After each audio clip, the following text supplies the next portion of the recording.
सबसे पहले तो दिल से आभार दोनों साथी जो ज्वाइन कर रहे हैं, जन स्वराज परिवार का हिस्सा बन रहे हैं।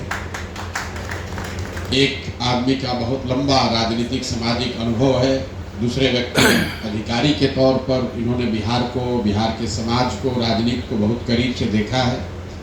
ये लोग जन स्वराज परिवार का जब हिस्सा बन रहे हैं, सोचने समझने जांचने परखने के बाद जुड़ रहे हैं। कहीं न कहीं जन स्वराज की सोच की यही ताकत है। पिछले 2-2.5 वर्षों से हम लोग यही कह रहे हैं कि सत्य की एक अपनी ताकत है, उस पर जितना भी कीचड़ उछालोगे उससे कोई फर्क नहीं पड़ने वाला है। धीरे धीरे लोगों को पता चलेगा कि सही रास्ता कहाँ है, कौन सा दल, कौन सी व्यवस्था उनके और उनके बच्चों के भविष्य के लिए बेहतर हो सकती है।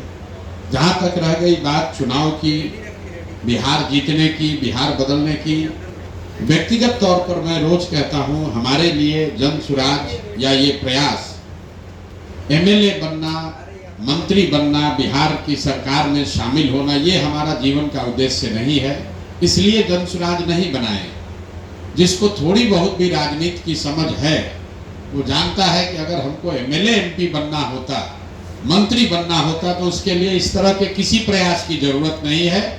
आप जिस राज्य का नाम ले लीजिए, उसी राज्य से हम एमपी एमएलए बन सकते हैं, कोई पार्टी बना लेगा। हम यहाँ पर ये जो व्यवस्था शुरू कर रहे हैं, इस देश में गांधी के आदर्शों पर, व्यवस्थित तरीके से गांधी के आदर्शों पर चलने वाला एक कोई विकल्प बने। भले छोटा प्रयास है, आज ये आपको छोटा पौधा दिख सकता है, लेकिन जब कोई भी चीज आप शुरू करते हैं वो छोटा ही होगा। एवरेस्ट पर चढ़ने के लिए भी आपको नीचे से ही शुरू करना है। तो हमारी जो सोच है, ये व्यवस्था जो हम लोग बना रहे हैं, अगर आपको बीजेपी के विचारधारा पर आधारित राजनीतिक व्यवस्था से लड़ना है, तो हम लोग देख रहे हैं पिछले 10-15 साल से ये कहीं का ईंट कहीं का गारा जोड़कर आप वो लड़ाई नहीं लड़ सकते हैं। भाजपा विचारधारा आधारित एक राजनीतिक व्यवस्था है, तो अगर विचारधारा आधारित भाजपा से लड़ना है तो आपको लोहे को लोहा काटता है, विचारधारा आधारित ही राजनीतिक व्यवस्था बनानी पड़ेगी। और इस देश में जब आपको भाजपा के विचारधारा से लड़ना है तो गांधी ही एक वो विचारधारा है जिससे कि उसका मुकाबला किया जा सकता है। तो जन स्वराज बिहार में चुनाव लड़के सत्ता में काबिज होने का अभियान नहीं है। ये आजादी से पहले जो महात्मा गांधी की कांग्रेस थी, उस तरह की व्यवस्था को पुनर्जीवित करने का अभियान है। ये अभियान है उन सारे बिहार के लोगों के लिए जो समझते हैं कि बिहार में विकल्प के अभाव में पिछले 30-35 साल से लालू जी के डर से भाजपा को और भाजपा के डर से लालू जी को जो वोट देने की परिपाटी चली आ रही है, जो राजनीतिक बंधुआ मजदूरी का माहौल है, उससे अगर अपने और अपने बच्चों को निकालना है तो एक नई व्यवस्था बनानी पड़ेगी। उसी व्यवस्था का नाम है जन स्वराज। जन स्वराज किसी व्यक्ति का दल नहीं है, ये प्रशांत किशोर का दल नहीं है, किसी जाति किसी समाज का दल नहीं है, किसी परिवार का दल नहीं है। ये बिहार के उन सारे लोगों का दल है जो चाहता है कि बिहार में भी ये राजनीतिक बंधुआ मजदूरी खत्म हो, बिहार में भी अपने बच्चों, हम लोग के बच्चों के लिए पढ़ाई और रोजगार हो, बिहार भी देश के अन्य कई राज्यों की तरह विकास की दौड़ में शामिल हो। जो लोग भी ये सोच रखते हैं वो जन स्वराज के मालिक मुखिया हैं। आज प्रशांत किशोर इसके चेहरा के तौर पर दिख सकते हैं। आज से 5 वर्ष के बाद, 10 वर्ष के बाद संभव है कि प्रशांत किशोर से भी काबिल कोई व्यक्ति जो इसी बिहार का हो, जो इस दल का नेतृत्व करेगा। वो मुस्लिम भी हो सकता है, वो अति पिछड़ा भी हो सकता है, वो सामान्य वर्ग का भी हो सकता है, वो दलित समाज का भी हो सकता है। जाति और पारिवारिक पृष्ठभूमि का ध्यान में न रख के सिर्फ और सिर्फ मेरिट और समाज के लिए कुछ करने की क्षमता के आधार पर इस दल को चलना और बढ़ना है।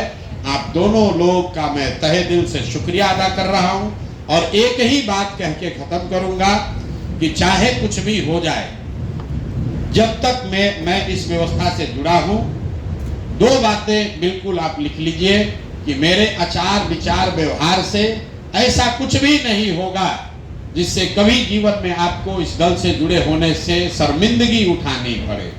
और दूसरी बात, जिस ईमानदारी और शुद्धता से मैंने इसका नींव रखा है, जब तक मेरी जिंदगी है उस ईमानदारी और शुद्धता में कोई कमी नहीं आने दूंगा, उससे कोई कॉम्प्रोमाइज नहीं होगा, ना विचारधारा के आधार पर ना व्यवहार के आधार पर कॉम्प्रोमाइज नहीं होगा। चाहे 10 बरस लगे, 20 बरस लगे, सफलता मिलना नहीं मिलना अलग बात है, लेकिन ईमानदारी और शुद्धता से कॉम्प्रोमाइज नहीं होगा।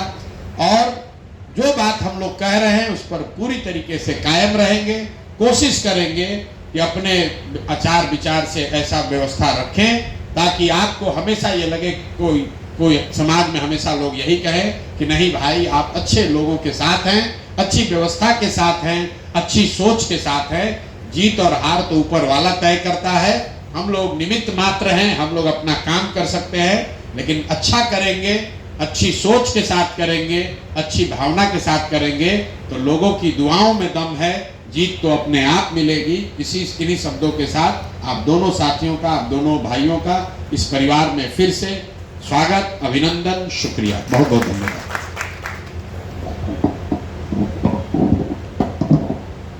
अब हम जनाब अब्दुल्ला साहब से गुजारिश करें कि वो शाल देके जनाब प्रशांत किशोर साहब का इस्तेमाल करें। जनाब मोहम्मद अब्दुल्ला साहब रिटायर्ड PI। और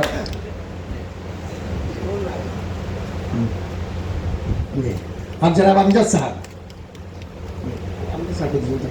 अमजद साहब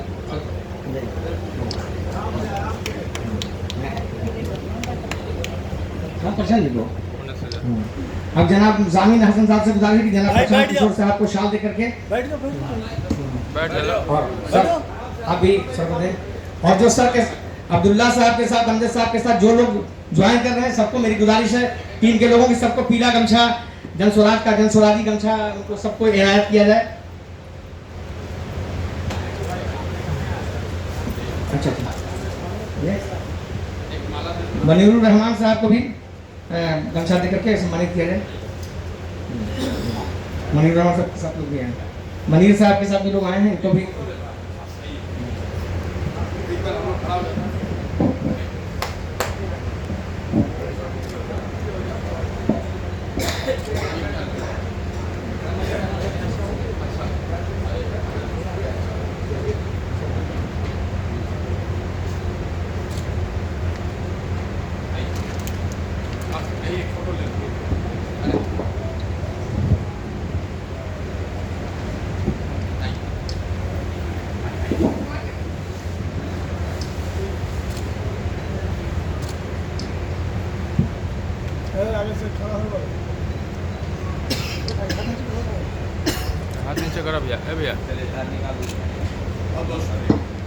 जो लोग इन लोगों के साथ आए हैं सम्मानित करते हैं, उनको भी पीला गमछा